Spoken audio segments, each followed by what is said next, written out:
Yeah, that's it.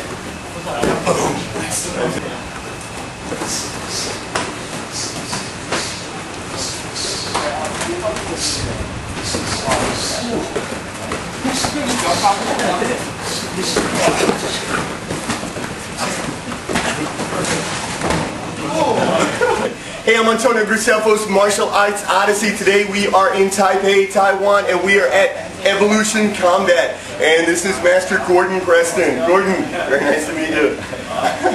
Gordon, tell me about your team here. What are you actually teaching here? We teach Brazilian Jiu Jitsu and MMA. Okay. And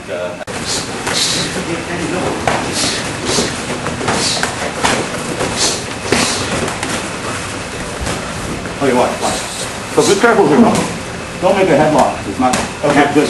Not good. Go over. It's hard with the go here. Roll. No. Try to take that hand and stick it through this hole. Yeah. And come square up. I have a base in a lot of different styles. A little bit freestyle, Greco-Roman wrestling, Jiu Jitsu, Chinese Kung Fu, in particular Wing Chun, Kung Fu, some base in Tai Chi as well.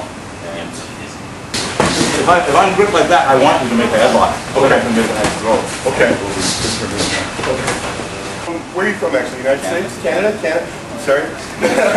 Okay, so you're from Canada, and you've got some Brazilian Jiu Jitsu, but also Western wrestling, and you're mixing in there with Chinese striking arts, yeah? Also Western striking arts, Thai boxing, and Western boxing as well. Wow, that's excellent, man. So you are the melting pot. I feel like it.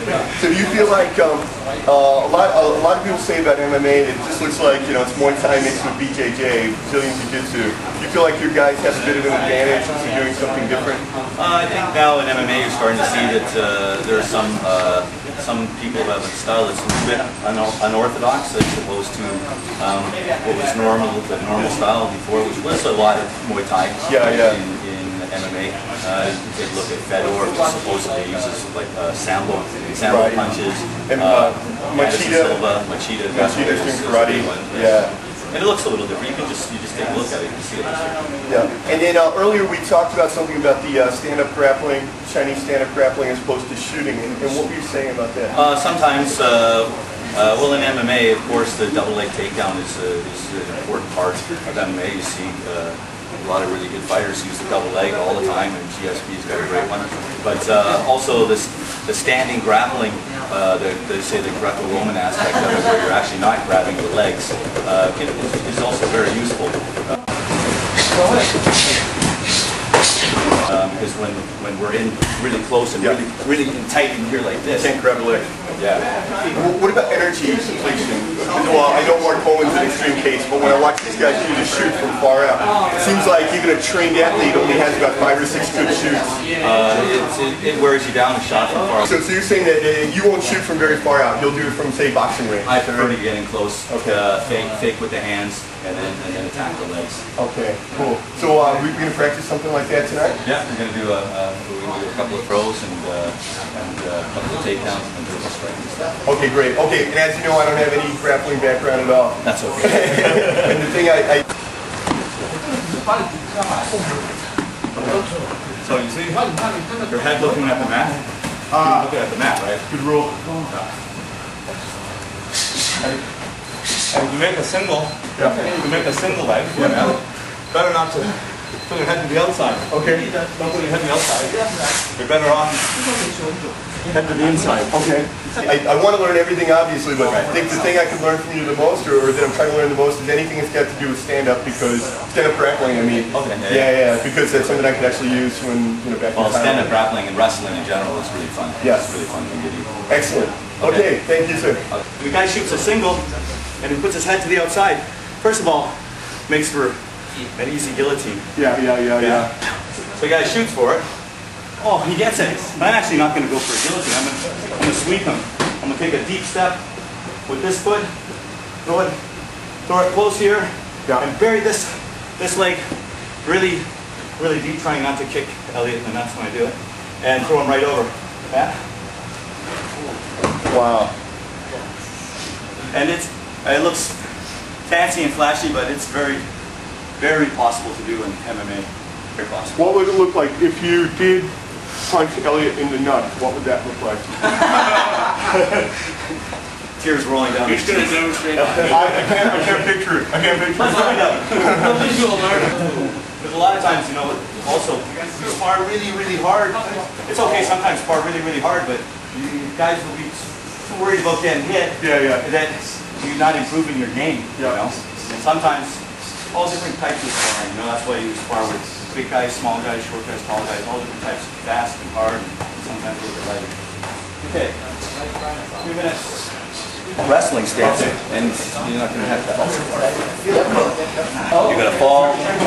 That's right. Fall and drag me on top. So you want to use your falling body weight. So number one, guys got to be very close to you. Peg them in close, right? Yeah. Okay, and then number two is use your falling body weight instead of your muscles. Exactly. Even instead of leg muscles or anything, use your falling body weight. You can get a little bit of leg push, so that when you step in, you drive yourself backwards like that. You can get a little bit of that. Yeah. You can get that in there for sure. Okay. Okay, so Here. underfoot. Here. Okay. Here. Yeah. That's it. Fall. Go turn first. Fall right on here. Yeah. That's it. You guys. Yeah. Nice. Yeah, it's nice to spar like that. You have to be so careful, especially if I come with the camera. Everybody's on there. Somebody wants to kill me. I'm always like a little head that I need to spar, and they don't always get that sparring. So that was really nice. Oh, you know, a club, somebody said to me before, a club actually takes on the persona of the instructor. Yeah. And my club, I'm actually a pretty nice guy, and so the guys in my club are nice guys, friendly atmosphere. Yeah. It's not about beating the crap out of your training partners, but but actually, I'm not. But that said, if he kicks me, I'm jamming his kick. It's almost counterintuitive to intentionally fall down. Pull the guy down on top of you, but I guess That's why it's called sacrifice. Sacrifice throw. it's called sacrifice. It's a sacrifice throw, yeah. That's why I get caught in the middle. If I don't do it right.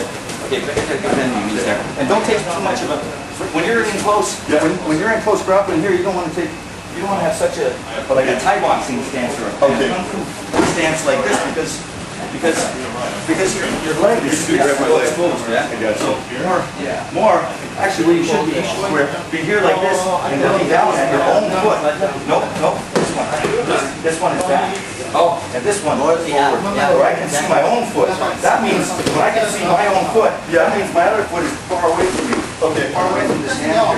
Okay, okay, so if I didn't have this go and I slowed down, I got here and I stepped two. Settle down and drag you. I have this knee. I have this knee here. So I'm still protected from you actually winding up on the mouth. Winding up on the mouth. And I still have a chance.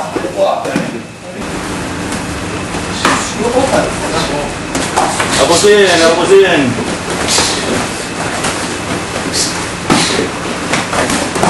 Right? So you get your foot right here, so it's like your second chance to get that throw. Yeah, I got a half guard. We call it half. I call it half butterfly. Half butterfly. So you can lift my leg and roll me over, right? Yeah. Is that right? To do that, I pull you. Yep. Bring your weight forward. Yep. Lift you up. Very important to bring the weight forward when I do this. So okay. I bring your weight forward. Yep. And lift you.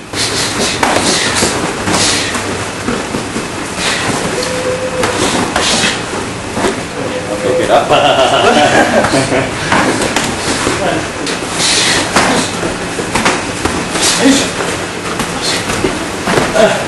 Okay, break. Break. One, two, 1, 2, 3, 4.